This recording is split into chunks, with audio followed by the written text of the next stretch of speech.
Lasers and genitals. Welcome back to Curiosity Forge. I am the curiosity in the forge. You may notice things looking a hair different. There is a new camera in the house. We invested in a GoPro for me so I can start working on hopefully taking better shots and eliminating the posterior taking up the entire screen shots while I'm walking from the anvil to the forge and such because of the space in the shop. So I've got some experimenting to do with that, and I think I've got a few things in the bag here that should look pretty good once I get to the point where I can try them out. The point of today's video is the Manky Tank Challenge, and this is something Rob over at Granddad's Forge called me out on, so I told him I'd go ahead and do a quick one today on it. I don't know who hasn't been challenged, so I'm not going to go... I'm pretty sure everybody that is going to see this has already been challenged, so I'm not going to dive into that end of it, but we'll take a quick peek at my boring tanks.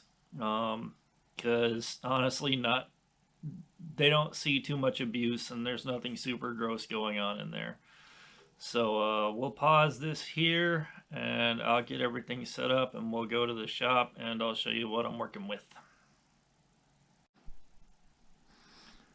Okay, so the way this works is I've got multiple tanks, and that's my first tank right there. It's dry right now, and that'll get used for water, for whatever I need it for.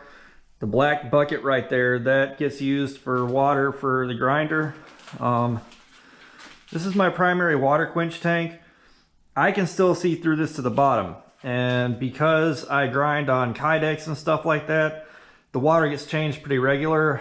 And because this thing has one speed about 5 billion miles an hour, I have to swap this out with the coldest water I can get whenever I start grinding blades. And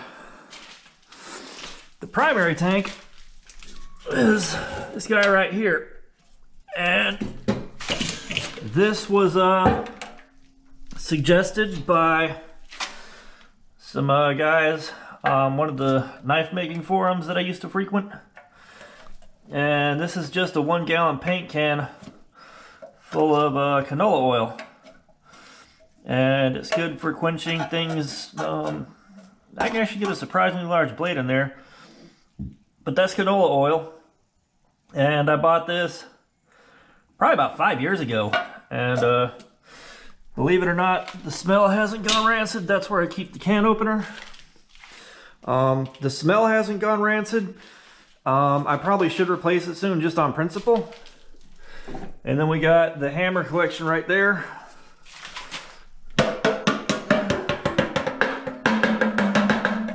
And those are my tanks. And story time here. I bought this like 2 years ago, right before I got sick with the colitis stuff. And I unpacked it about 2 weeks ago, got it out of the box, and it ran 4 hours before it broke. Well past warranty. And I would be butthurt, but my dad gave me that one because he didn't want it anymore. So we got that. But let me pause this and I'll come back. Okay, and that's really what I had for the Manky Tank Challenge. My tanks are pretty boring.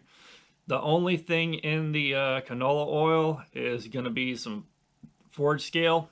And the way I handle that is I've got a pretty thick chunk of rebar, and this end here I got folded up so it's twice the thickness, and I'll heat the end of that up to bright orange to yellow, drop it in there, and let it heat the oil up real good, and then I quench my blades in that.